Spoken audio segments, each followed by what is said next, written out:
Chers téléspectateurs, bienvenue à Discours d'affermissement, votre émission d'enseignement systématique de la parole de Dieu. Très heureux de vous retrouver pour 45 autres minutes d'explication d'un thème biblique.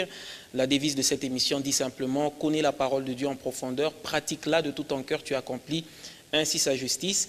Et encore pour cette émission, nous avons un nouveau thème, comme je le disais. Tout d'abord, notre invité de cette émission sur ce plateau, Pasteur Gabriel Maloba, bienvenue. Merci beaucoup.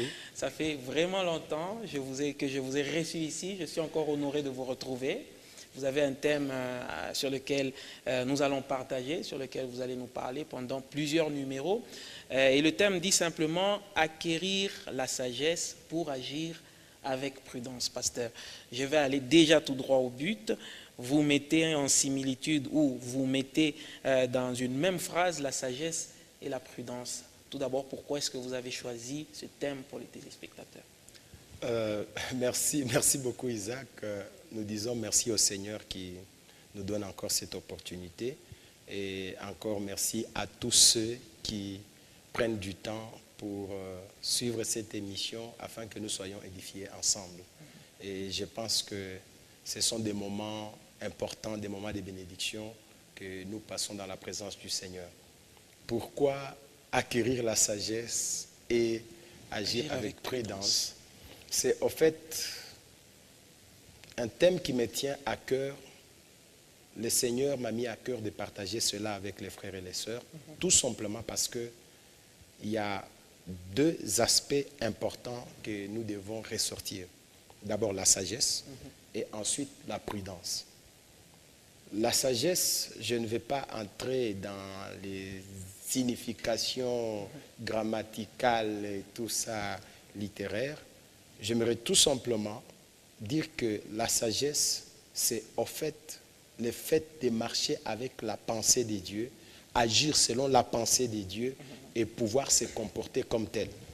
Parce que la Bible dit que le commencement de la sagesse, c'est au fait la haine du péché, la crainte du Seigneur. Et une personne qui acquiert la sagesse, c'est une personne qui choisit de marcher dans les voies du Seigneur, de se conformer à la parole de Dieu et de s'éloigner du mal.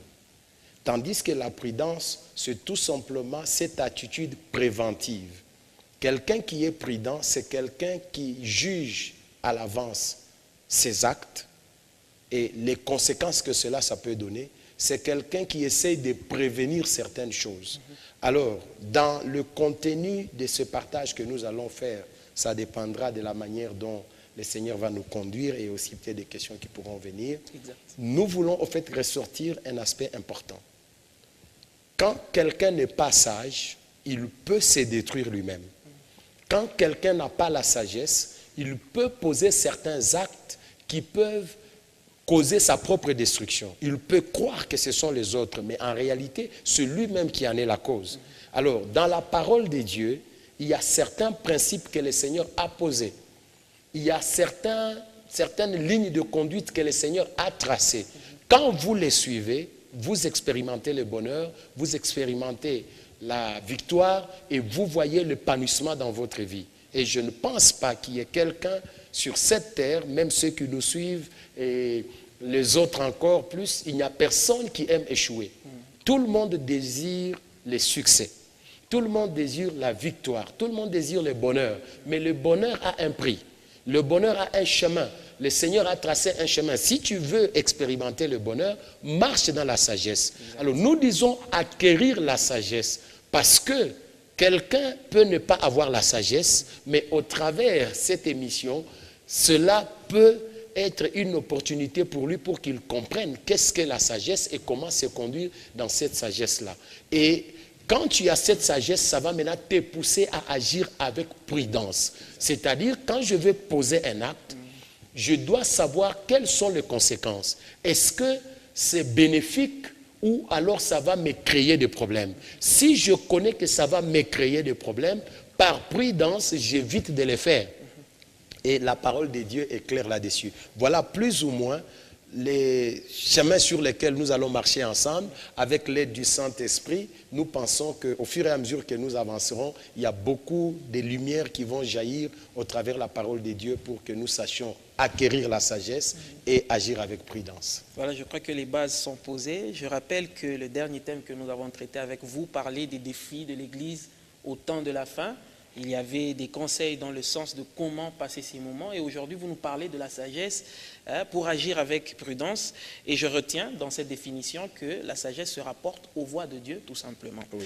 Alors, en profondeur, selon la matière que vous avez trouvé à nous donner aujourd'hui, vous parlez de certaines lois, des principes que Dieu a établis, puisque en parlant de la sagesse, vous dites, la sagesse nous montre les voies de Dieu et nous pousse à agir d'une certaine manière, oui, avec prudence, c'est-à-dire. Alors, vous parlez de la loi des semailles et de la moisson. En quoi est-ce que c'est principal dans cet enseignement? Merci beaucoup. Je pense que c'est mieux que nous puissions lire. Et si nous lisons ensemble, c'est beaucoup mieux. Dans Genèse chapitre 8, le verset 22, on pourra commencer par là. Et nous lisons donc Genèse chapitre 8, verset 22, nous lisons la parole de Dieu. Tant que la terre subsistera, les semailles et la moisson, le froid et la chaleur, l'été et l'hiver, le jour et la nuit ne cesseront point. Oui, je pense qu'on peut lire en même temps aussi Galates 6, comme ça on pourra commenter les deux ensemble. Nous lisons donc Galates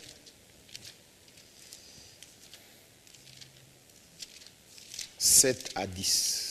Voilà, nous sommes dans Galates chapitre 6, versets, oui, 7 à 10. Ne vous y trompez pas, on ne se moque pas de Dieu. Ce qu'un homme aura semé, il le moissonnera aussi. Celui qui sème pour la chair, ou celui qui sème pour sa chair, moissonnera de la chair la corruption. Mais celui qui sème pour l'esprit, moissonnera de l'esprit la vie éternelle. Ne nous lassons pas de faire le bien, car nous moissonnerons au temps favorable, ou au temps convenable, je m'excuse, si nous ne nous relâchons pas. Ainsi donc, pendant que nous en avons l'occasion, pratiquons le bien envers tous et surtout envers les frères en la foi. Ok. Ici, c'est le même principe qui est établi dans Genèse que Paul est en train de répéter dans son épître aux Galates. Dieu parle avec Noé. Il pose un principe important. Il dit, tant que les ciels et la terre subsisteront, c'est-à-dire tant que nous serons sur cette terre, tant que nous vivrons sur cette terre, il y a des principes que le Seigneur a établis qui sont immuables, qui ne peuvent pas changer, qui demeurent comme tels. Ce quoi? C'est d'abord la loi de la semaille et de la moisson. Ça signifie que chaque fois que je vais s'aimer, je veux récolter. Si je sème, je vais m'attendre à récolter. La qualité de la semence que je mets en terre, la nature de la semence que je suis en train de s'aimer détermine ce que je vais récolter. C'est cela. Donc que tu le veuilles ou non, d'une manière ou d'une autre, d'ailleurs il y a même certaines personnes sages qui disent qui sème le vent récolte la tempête. Ce n'est pas que quelqu'un va s'aimer le vent, non, c'est un adage qui veut dire tout simplement que la nature de ce que tu sèmes, ça te donne la même chose mais d'une manière amplifiée. Parce que le vent, c'est ok, c'est du vent, mais la tempête, c'est au fait un vent fort. Ça signifie que chaque fois que je sème, je récolte la nature de ce que j'ai semé mais d'une manière amplifiée. Alors, l'apôtre Paul maintenant dit ceci, ne vous y trompez pas. On ne se moque pas de Dieu. Ce qu'un homme aura semé, il va le récolter. Il est en train de dire au fait que même si tu penses autrement, même si tu raisonnes de n'importe quelle manière, même si tu essayes d'oublier ou tu fais semblant, la nature de ce que tu sèmes, c'est ce que tu vas récolter. Si tu sèmes le bien, tu récolteras le bien d'une manière amplifiée. Mais si tu sèmes le mal, ce mal aussi te suivra d'une manière ou d'une autre, mais tu vas le récolter aussi d'une manière amplifiée. C'est-à-dire, Dieu a placé un principe d'amplification. Nos actes, nous les récoltons d'une manière amplifiée. C'est pourquoi nous disons qu'il est important de connaître la parole de Dieu, de connaître les principes du Seigneur, pour que nous puissions acquérir la sagesse. Et que cette sagesse nous permette d'agir avec prudence. Tu vois déjà, quand je connais que ce que j'ai fait, d'une manière ou d'une autre, ça va me revenir. Le Seigneur a établi ça comme ça, que je le veuille ou non, ça se passera de cette manière. Quand je vais agir, je dois raisonner. Je me pose la question, l'acte que je veux poser, qu'est-ce qu'il va me retourner en retour? Qu'est-ce que ça va me donner? Qu'est-ce que je veux récolter? Prenons par exemple, je sème du maïs. Je ne peux pas aller demain m'attendre à récolter l'arachide. C'est impossible. La nature de la semence que j'ai mise en terre détermine la nature de la récolte que je vais avoir, et cela d'une manière amplifiée. C'est pourquoi il est très important que nous puissions connaître quels sont les principes du Seigneur. Et Dieu a dit, tant que les ciels et la terre subsisteront. Ça signifie que tant que nous vivrons sur cette terre, cela sera ainsi. Tu peux l'ignorer, tu peux négliger, mais tu pourras en subir les conséquences. Alors, c'est pourquoi il faut être maintenant prudent. Comme je sais que les lois que le Seigneur a établies, je ne peux pas les modifier, il faudrait que je puisse ajuster mon comportement par rapport à ce que Dieu dit. Il faudrait que mon attitude soit conséquente par rapport à ce que le Seigneur a établi comme loi, parce que je n'ai pas de pouvoir à modifier ça. Ça sera ainsi. Depuis que le Seigneur l'avait dit à Noé, jusqu'à aujourd'hui, ce que tu sèmes, c'est ce que tu vas moissonner. Alors, voilà plus ou moins déjà ce qui peut nous aider aujourd'hui. Donc, tu dois savoir que ce que tu fais, tu te rappelles, quand nous avons parlé sur le travail, nous avons dit que celui qui refuse de travailler, la pauvreté le surprendra. Que tu parles en langue, que tu fasses quoi. Mais si tu n'agis pas correctement, la conséquence est là. Donc le Seigneur a établi certains principes, et ce principe-là, quand nous voulons marcher dans le bonheur, nous voulons vivre, nous épanouir, connaître les succès, nous devons avoir à l'esprit ces principes et pouvoir marcher dans ces principes. Et marcher conformément à ces principes est déjà le reflet de la sagesse. Alors, pasteur, vous avez d'entrée de jeu expliqué que la sagesse, dans ce contexte précis, c'est se rapporter aux voies de Dieu. Nous savons que nous avons les voies de Dieu dans ces principes qui se retrouvent dans la Bible. Je prends l'exemple de l'eunuque éthiopien plutôt. Vous connaissez bien cette histoire d'une personne qui voulait comprendre certaines choses. C'était des principes qu'il voulait savoir par rapport à Dieu, mais il n'arrivait pas à comprendre, pasteur. Aujourd'hui, vous vous adressez à un public élargi. Il y a ceux-là qui se retrouvent sûrement dans ce cas, dans cette situation. Ils ne savent pas quelle sagesse appliquer. Comment est-ce qu'on peut comprendre ces paroles de sagesse qui se retrouvent dans la Bible si on est dans un cas comme celui de l'eunuque éthiopien? Merci beaucoup. Je pense que tu as devancé plus ou moins la question, il n'y a pas de problème. Mais il y a ceci. L'eunuque éthiopien avait le désir de connaître. Mais regarde comment le Seigneur a fait. Pendant qu'il était en train de s'embrouiller, en train de lire des choses qu'il ne comprenait pas, Dieu a vu le besoin qu'il avait et il a envoyé l'évangéliste Philippe pour lui dire, pars par tel chemin. Et quand il a vu le char, il lui a dit, approche-toi de ce char. Il s'est approché, ensuite il a entendu la personne lire. Et quand il s'est approché, il a utilisé une didactique que j'apprécie beaucoup. Il lui a posé la question, est-ce que tu comprends ce que tu lis? Et à partir de là, il lui a expliqué. Ça signifie que ceux qui nous suivent maintenant, si vous avez réellement le désir de connaître les voies du Seigneur, le Seigneur vous mettra sur les chemins des personnes qui vont vous orienter, vous aider et vous éclairer afin que vous puissiez connaître le Seigneur. D'ailleurs, déjà, la preuve que vous êtes en train de suivre cette émission, c'est que le Seigneur voudrait que vous puissiez acquérir de la sagesse. C'est ça. Donc, maintenant que vous êtes en train de suivre, peut-être que vous n'aviez pas prévu ça. Vous dites, bon, je cherche une chaîne et tout, ou alors ça fait déjà un certain temps que vous êtes en train de suivre. Les désirs que vous avez là, le Seigneur le connaît et il fera que vous puissiez le connaître. Il dit ceci, vous me chercherez et vous me trouverez si vous me cherchez de tout votre cœur. Ça signifie que ceux réellement qui veulent voir le Seigneur, quand ils les cherchent de tout leur cœur, le Seigneur se fera voir. Il se fera voir comment? Il mettra sur leur chemin des serviteurs, des servantes, des hommes et des femmes qui craignent le Seigneur, qui ont la révélation du Seigneur pour leur communiquer la pensée de Dieu. Et ça me ramène au fait à un passage que nous lisons régulièrement. Et d'ailleurs, je me rappelle, à ma conversion, c'était le passage que j'avais écrit au-dessus de ma Bible. C'est dans Josué, chapitre 1er, le verset 8.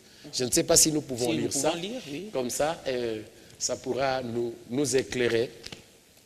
Nous lisons donc Josué, chapitre 1er, verset 8. La Bible dit ceci.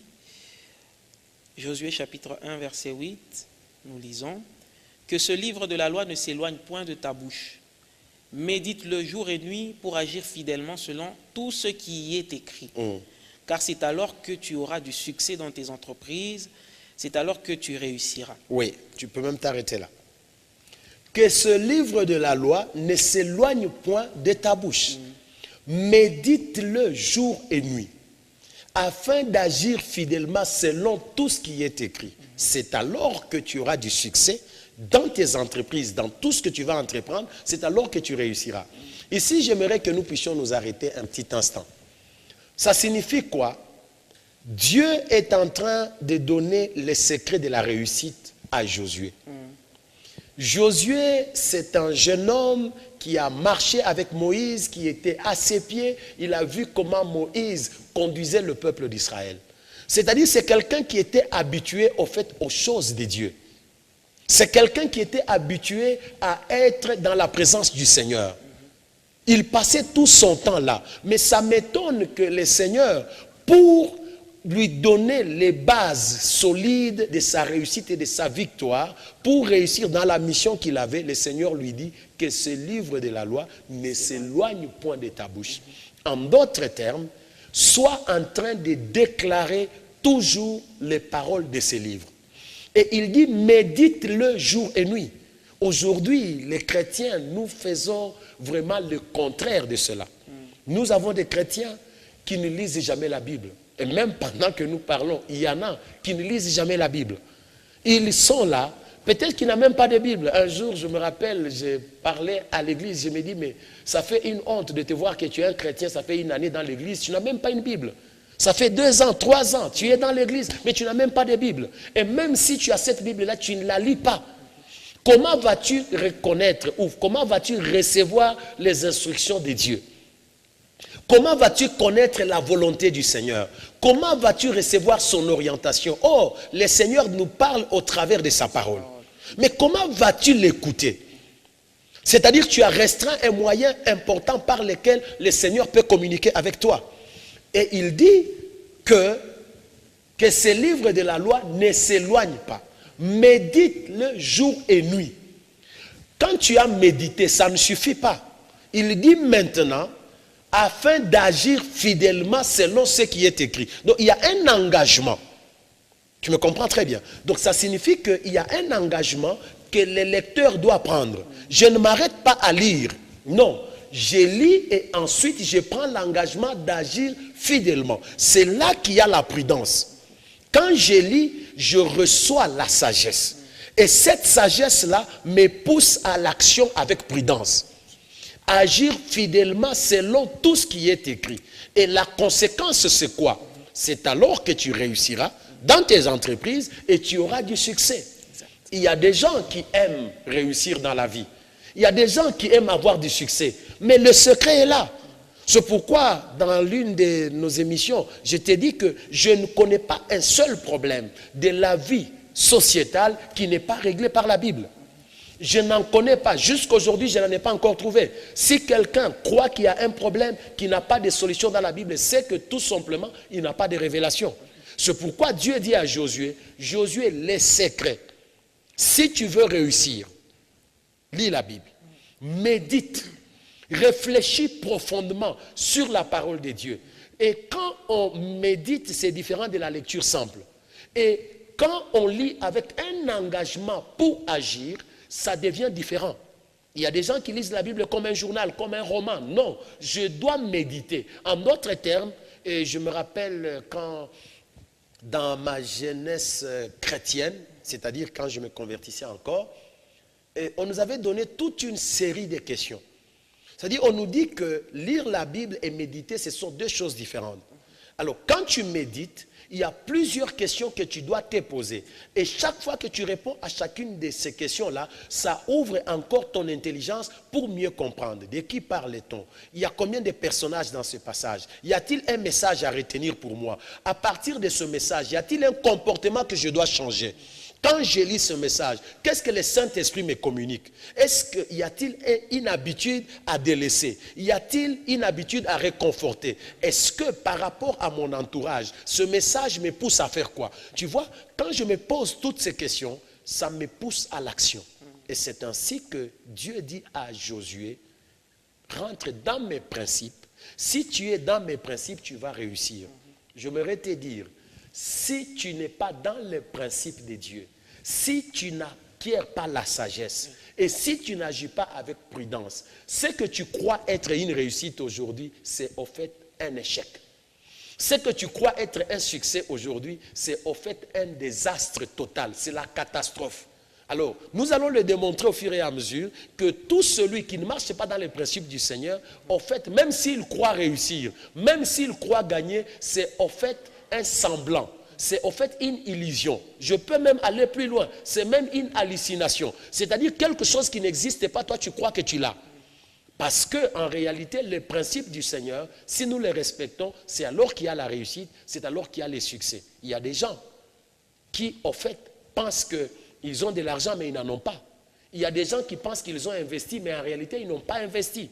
Il y a des gens qui croient qu'ils sont heureux, mais en réalité, ils sont malheureux. Nous les verrons dans la Bible. C'est pourquoi nous avons dit qu'il faut acquérir la sagesse. La sagesse, nous l'avons au travers de la parole de Dieu. Quand nous marchons conformément à la parole de Dieu, alors déjà nous faisons preuve de la sagesse. Et cette sagesse nous amène à agir avec prudence pour que nos actions ne soient pas des bombes à retardement, que nous ne puissions pas poser des actions aujourd'hui qui seront des pièges pour demain. Voilà. Voilà, pasteur, nous avons compris le pourquoi de rechercher la sagesse, c'est pour agir avec prudence. Mais avant de poursuivre, pasteur, il y a une question qui me monte à l'esprit. Ça peut être aussi une interpellation. L'enseignement vient pour donner aussi des remèdes à ceux qui nous suivent, pasteur. Vous parlez de la parole de Dieu, de la Bible que nous devons lire. Alors, il se fait qu'il y a beaucoup de gens, à ce jour, qui se retrouvent dans cette contrainte où ils s'ennuient quand ils lisent la Bible. Et avec nos Bibles électroniques que nous avons, on se rend compte que lorsque la personne lit, elle a tendance à aller à autre chose. Je préfère aller sur Internet, voir autre chose, lire d'autres articles, ou même télécharger des vidéos ou des images, ou même regarder la télé, ou lire autre chose que la Bible. Alors, quelqu'un qui a déjà compris les principes que vous avez donnés, il faut lire la Bible pour avoir la sagesse, mais qui se retrouve devant cette contrainte. Vous, en tant que docteur, quel est le remède que vous pouvez donner à une telle personne? Merci beaucoup. Il n'y a pas 3-4 remèdes. Le tout premier remède et le plus important, c'est celui au fait de confier sa vie au Saint-Esprit. Parce que, tu sais, il est inconcevable aujourd'hui que nous menions une vie chrétienne sans l'aide du Saint-Esprit. J'expliquais, je ne sais plus, dans une église où j'avais été invité, j'ai expliqué ceci. La parole de Dieu a été inspirée par le Saint-Esprit. Les personnes qui l'ont écrite l'ont fait sous l'inspiration du Saint-Esprit. Pour que je comprenne la parole, il faut que le Saint-Esprit me révèle cette parole. Parce que vous savez, quand vous êtes devant l'auteur d'un livre, celui qui est capable de t'expliquer chaque mot, le contenu, le sens, la portée et même la quintessence de ce qu'il a écrit, c'est l'auteur lui-même. Et quand un auteur t'explique ce que lui-même a fait, c'est avec beaucoup de précision. Et qu'est-ce qui arrive généralement? Quand nous lisons la parole de Dieu sans révélation, c'est-à-dire le Saint-Esprit ne nous ouvre pas l'esprit. Parce que vous savez que Jésus a même ouvert l'intelligence des disciples pour qu'ils puissent comprendre les Écritures. C'est-à-dire qu'il a compris que la parole de Dieu, c'est une parole qui demande la révélation. Et même quand vous lisez n'importe quel livre. Vous savez, une fois j'ai été avec un frère, un pasteur qui a écrit son livre. Quand il a commencé à m'expliquer, j'ai compris que moi, en lisant, je ne pouvais pas comprendre comme lui-même, parce que lui-même était dans sa matière. Et aujourd'hui, qu'est-ce qui se passe? Nous avons des chrétiens qui lisent la Bible d'une manière superficielle, ils lisent parfois d'une manière désintéressée, et il y a lieu qu'on se fatigue avec ça. Quand je lis des choses que je ne comprends pas, comment je vais continuer? Alors, quel est le remède aujourd'hui? Si je veux vraiment avoir la force de méditer la Bible, avoir la force de continuer à lire la Bible, il faudrait que je me confie au Saint-Esprit. Avant que je ne lise, je dis, Seigneur, aide-moi que je comprenne.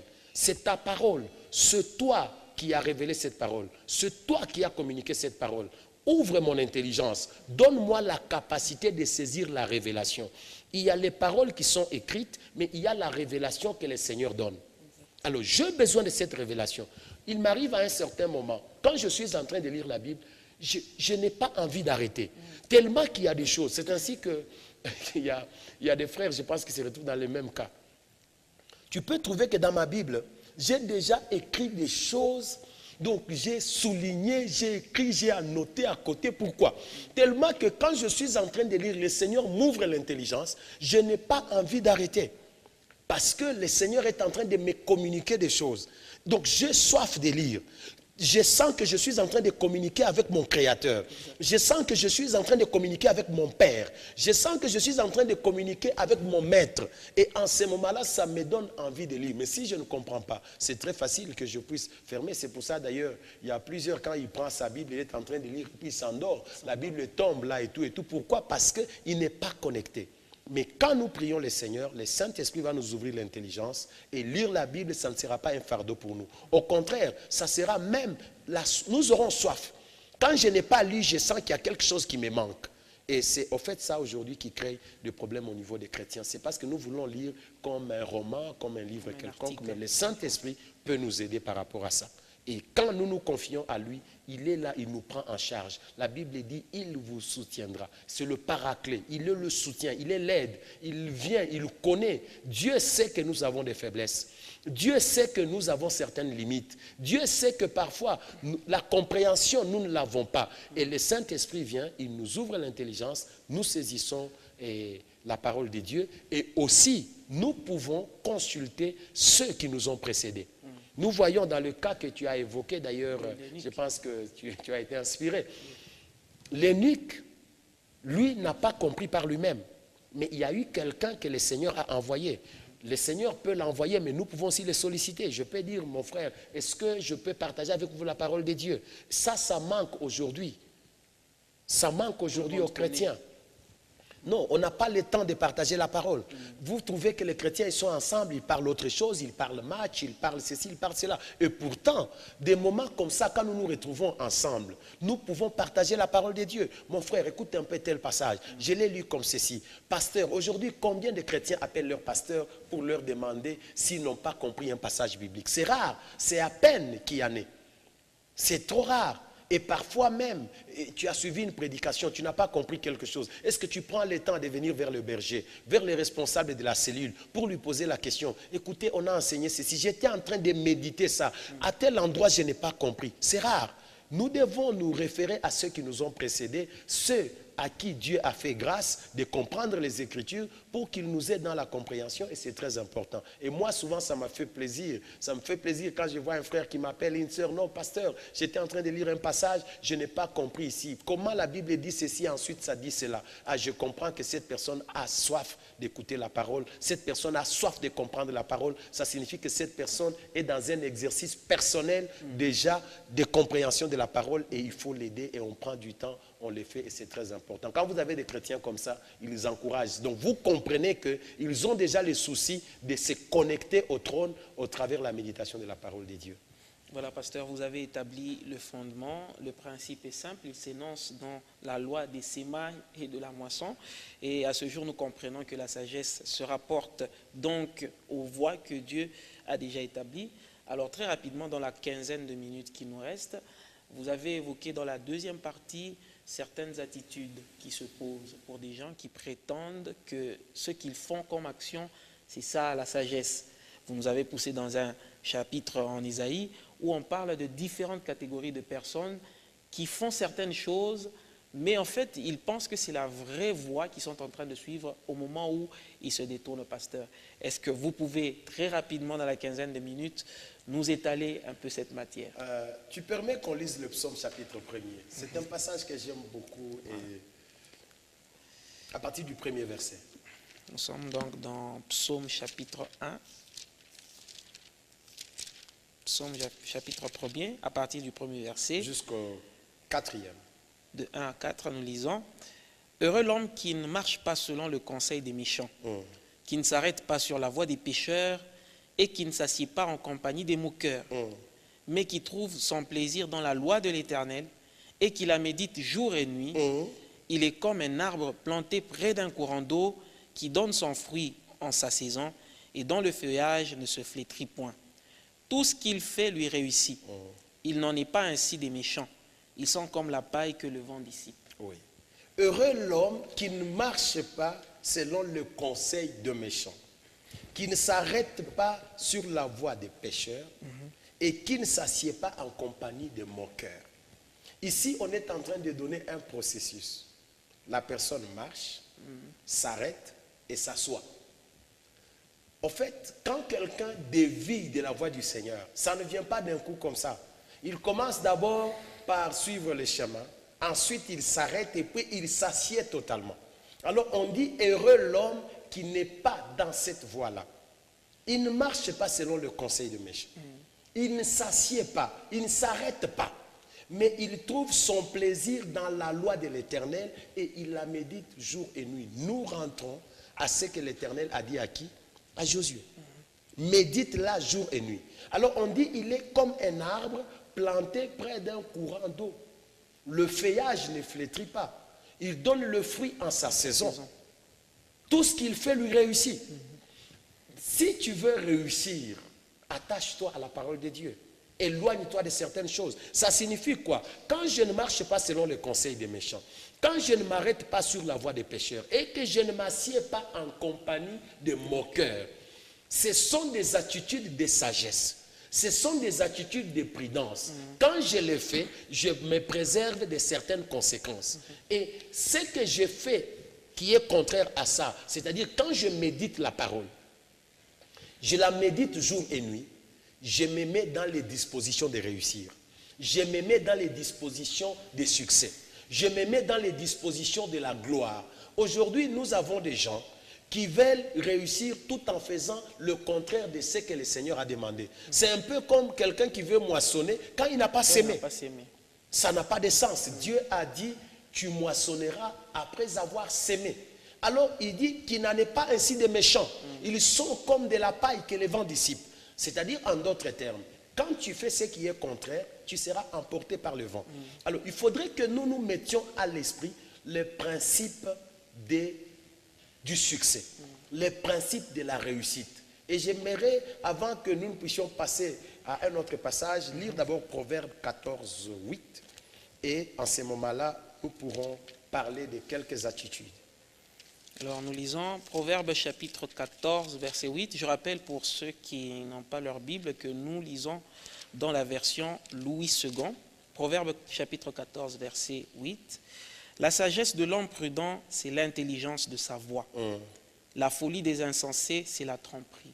Oui. La sagesse de l'homme prudent, c'est l'intelligence de sa voix. Tandis que la folie des insensés, c'est la tromperie. Ça signifie quoi exactement? Ça signifie que quelqu'un qui est prudent, quelqu'un qui est sage, il a l'intelligence de sa voix. Ça veut dire, j'ai la connaissance de ce que je fais. Je connais exactement, je pèse le pour et le contre dans ce que je suis en train de faire. Si tu es sage et prudent, tu dois savoir que chaque acte que tu poses a une conséquence. Chaque fait que tu es, par exemple, on dit, qui tue par l'épée, périra par l'épée. Alors tu dois savoir que d'une manière ou d'une autre, quand tu tues par l'épée, sache aussi que tu vas récolter la même chose. Maintenant, l'homme qui est intelligent, l'homme qui est sage, qui est prudent, il a l'intelligence de sa voix. Il connaît ce qu'il est en train de faire et il connaît les conséquences de ce qu'il est en train de faire. C'est assez moins sage et moins intelligent de croire. D'ailleurs, la Bible le dit, tu ne peux pas mettre le feu dans tes vêtements sans te brûler. Ce que tu fais a une conséquence. Si tu es sage et prudent, tu dois avoir l'intelligence de ta voix. C'est-à-dire la manière dont tu es en train de te conduire. La façon dont tu es en train de faire les choses a une conséquence. Maintenant, la folie des insensés, c'est la tromperie. Se croire que ce que j'ai fait ici ne pourra pas produire la même chose. Non, Dieu a établi des principes. Il y a même des gens qui pensent, quand ils voient les autres récolter les malheurs de ce qu'ils ont fait, et ils pensent qu'eux, ils vont échapper. Non, ce sont des principes. Tu sèmes, tu récoltes. Alors, nous mettons des gens d'accord sur ces principes. Il faudrait maintenant que nous puissions comprendre, dans les séances qui vont venir, qu'est-ce que nous devons faire? Qu'est-ce que la parole de Dieu dit? Quelles sont les attitudes que nous devons soit embrasser ou éviter? Parce que si nous ne les faisons pas, nous allons récolter la même chose. Alors là, j'aimerais que nous puissions lire dans Ésaïe chapitre 5. Nous savons que la lecture, c'est ce qui est très important. Tout ce que vous dites est basé sur la parole. Oui, c'est très important parce que faut pas que... Non, mais on nous a parlé seulement parce que tu sais, des fois, les gens qui suivent, pendant que nous parlons, il y en a qui acceptent, il y en a même aussi qui disent, est-ce que ce qu'on a dit là, c'est vrai? Est-ce que c'est dans la parole de Dieu? Alors, quand nous lisons, la parole de Dieu a l'autorité de mettre tout le monde d'accord. Tu peux ne pas accepter ce que tel ou tel autre dit, mais quand c'est conforme à la parole de Dieu, il n'y a pas de discussion à faire. Ésaïe chapitre 5. Oui. Nous lisons du verset 8 jusqu'au verset 11. Oui. 5, 8 à 11, nous lisons. Malheur à ceux qui ajoutent maison à maison et qui joignent champ à champ, jusqu'à ce qu'il n'y ait plus d'espace et qu'ils habitent seuls au milieu du pays. Oui. Voici ce que tu m'as révélé, l'Éternel des armées. Certainement, ces maisons nombreuses seront dévastées. Ces grandes et belles maisons n'auront plus d'habitants. Même 10 arpents de vigne ne produiront qu'un batte, et un homère de semences ne produira qu'un épha. Malheur à ceux qui, de bon matin, courent après les boissons enivrantes et qui, bien avant la nuit, sont échauffés par le vin. Donc, ici, le Seigneur est en train de donner un principe. Est-ce qu'on peut lire aussi 18 à 24, comme ça je commente le tout au même moment parce qu'on n'a plus assez de temps. Voilà, donc nous lisons toujours Ésaïe chapitre 5, versets 18 à 24. Oui. Malheur à ceux qui tirent l'iniquité avec les cordes du vice et le péché comme avec les traits d'un char et qui disent qu'il hâte, qu'il accélère son œuvre afin que nous la voyions. Oui. Que le décret du Saint d'Israël arrive et s'exécute, afin que nous le connaissions. Malheur à ceux qui appellent le mal bien et le bien mal, qui changent les ténèbres en lumière et la lumière en ténèbres, qui changent l'amertume en douceur et la douceur en amertume. Malheur à ceux qui sont sages à leurs yeux et qui se croient intelligents. Malheur à ceux qui ont de la bravoure pour boire du vin et de la vaillance pour meuler les liqueurs fortes. Qui justifie le coupable pour un présent et qui enlève aux innocents leurs droits. Oui. C'est pourquoi, comme une langue de feu dévore le chaume, et comme la flamme consume l'herbe sèche, ainsi leur racine sera comme de la pourriture, et leur fleur se dispersera comme la poussière. Car ils ont dédaigné la loi de l'Éternel des armées, et ils ont méprisé la parole du Saint d'Israël. Amen. Donc, là, c'est l'Éternel qui parle au travers son prophète Ésaïe. Il est en train de donner les conséquences de certaines attitudes que nous allons développer en profondeur, calmement et tranquillement, parce que nous avons dit que c'est un enseignement systématique. Nous prendrons étape par étape. La Bible dit « Malheur à ceux qui ajoutent maison à maison, champ à champ, jusqu'à ce qu'il n'y ait plus de place et qui restent seuls. » C'est-à-dire ce sont des gens qui, en fait, ont la boulimie de l'espace. Tout ce qu'ils voient, ça doit leur appartenir. S'il y a un champ, ils veulent prendre. S'il y a une parcelle, ils veulent déposséder. S'il y a ceci, ils veulent... Au fait, ils sont là. Dès qu'ils voient quelque chose, ils veulent prendre. Il dit jusqu'à ce qu'ils restent seuls. Tu ne resteras jamais seul. Ça, tu dois le savoir. Tu es venu sur la terre et cette terre, tu la laisseras aussi. Tu peux construire des milliers de maisons, mais tu n'habiteras que dans une seule maison et on t'enterrera dans un espace très réduit. Et tous, nous serons de la même manière. Alors, la Bible dit que malheur à cette personne-là. Et ça va même plus loin. On dit malheur à ceux qui, dès le matin, sont déjà ivres. Tu peux tout justifier, tu peux tout expliquer, mais la Bible dit malheur à ces personnes-là. Nous entrerons en détail. Oui. La Bible dit encore, le Seigneur dit, malheur à ceux qui appellent mal bien, qui condamnent l'innocent à cause d'un présent. Ici, nous allons dans le domaine de la justice et du droit. Quand quelqu'un confond la raison et la faute, on condamne l'innocent parce qu'il y a eu un présent, la Bible dit malheur. Quelle que soit la raison que tu peux pousser, quel que soit ce que tu peux faire, le Seigneur dit, quand tu inverses les choses et que tu qualifies mal les infractions, tu condamnes celui qui devait être acquitté, tu t'attires le malheur. Quand, pour un présent, tu donnes raison à celui qui devait être condamné, sache que tu t'attires le malheur. Exact. Et ça va même plus loin. On dit malheur à ceux qui sont sages à leurs propres yeux, qui se croient intelligents. Ici, il s'agit de l'orgueil. Nous entrerons en détail pour que nous puissions comprendre dans chaque point comment est-ce que ce que tu sèmes pourra t'amener à récolter certaines choses. Et maintenant, ce quoi? Nous voulons qu'au travers de la parole de Dieu, nous puissions acquérir la sagesse. Et que cette sagesse puisse nous aider à pouvoir peser nos actes. Parce qu'il y a des gens qui pensent que s'ils font ça, non, eux, ils vont faire. Non, ne t'en fais pas. Ce que tu fais aujourd'hui, tu vas récolter. Le Seigneur a déjà placé, le Seigneur a déjà dressé des principes qui sont immuables, qui sont inchangeables. Si tu fais telle chose, voici ce que tu vas récolter. Alors Ésaïe dit de la part de l'Éternel, le Seigneur dit, malheur à vous. Vous avez de la bravoure à faire même des mélanges de liqueurs. Vous trouvez que c'est bon, vous vous vantez par rapport à ça. Alors, quand vous faites des choses comme ça, vous êtes en train de vous attirer le malheur dans votre vie. Nous ne parlons pas pour que vous soyez malheureux, mais nous parlons pour que vous puissiez éviter, par votre conduite actuelle, que vous puissiez éviter les conséquences à venir. C'est pour ça que la parole de Dieu est donnée. C'est pourquoi nous avons dit acquérir la sagesse pour agir avec prudence.